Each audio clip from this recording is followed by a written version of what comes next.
Hi there, I'm Martin. With me today, Bernie McCartney, a senior procurement professional and member of the Chartered Institute of Procurement and Supply. So we're meeting a true professional with over 35 years of experience across insurance, banking and government. Welcome, Bernie. Thank you very much, Martin. Good to be here again. Great to have you back. The first conversation was somewhat longer than we had imagined, but I think that was because I just had so many questions and getting some insight in terms of what's happening in the procurement side, because from a vendor side, you see a very narrow window. So second segment, we're going to talk about procurement from the perspective of working with software vendors now. So looking at that interface between the vendor and the procurement team. If a supplier is evaluating the effort to responding to an opportunity, what are some of the signs of a well-run process? So, Martin, there'd be a few things that I look for. Firstly, just the quality of the documentation that's been issued. Does it read well? Is it logically laid out? Is there a whole lot of repetition? And is the ask reasonable?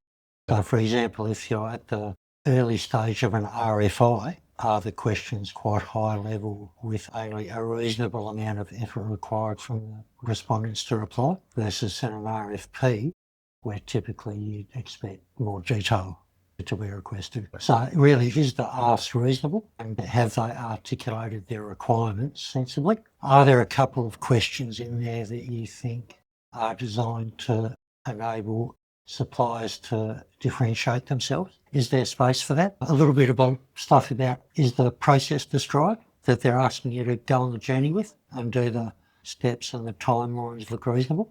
Or have they obviously been made up in a rush? And then once you're into the process a little bit, if the customer runs an industry briefing, that often happens about a week after the RFP's been issued. That's quite a lot of effort to organise. So if a customer's going to the effort of putting that on, that's a good sign. It shows real commitment. The other thing that shows real commitment is if they've got a probity advisor engaged, who will often be an external, and also if they've got an external consultant engaged from one of the sourcing consultancies. If one or either of those are engaged, that's a real sign that this is important to the organisation, and it's really important to the organisation that the process runs well. So they're not going to get to the end of it and discover that they've made it to probity. So that's actually probably a good sign to look for. On the vendor side, sometimes there's a scenario where the RFPs just suddenly come out and we haven't been aware of it.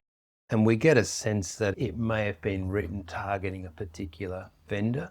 We've had that experience sometimes as vendors. So that becomes, should we really engage here? And I guess there's reasons for that happening, but usually I find that we've got some sense that there's something happening. There's some opportunity.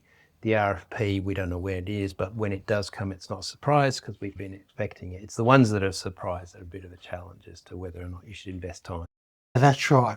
Often a good procurement team will try and give the suppliers a heads up that something's coming so that they've got a big team roughly ready to respond.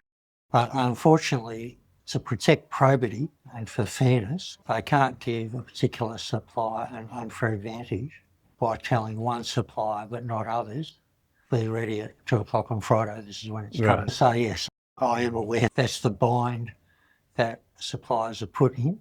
But then on the flip side, for a supplier, if it comes out as a surprise and it's poorly written and it looks like the requirements have been written to match a particular supplier's software and the time frames are short, then they're probably bad signs.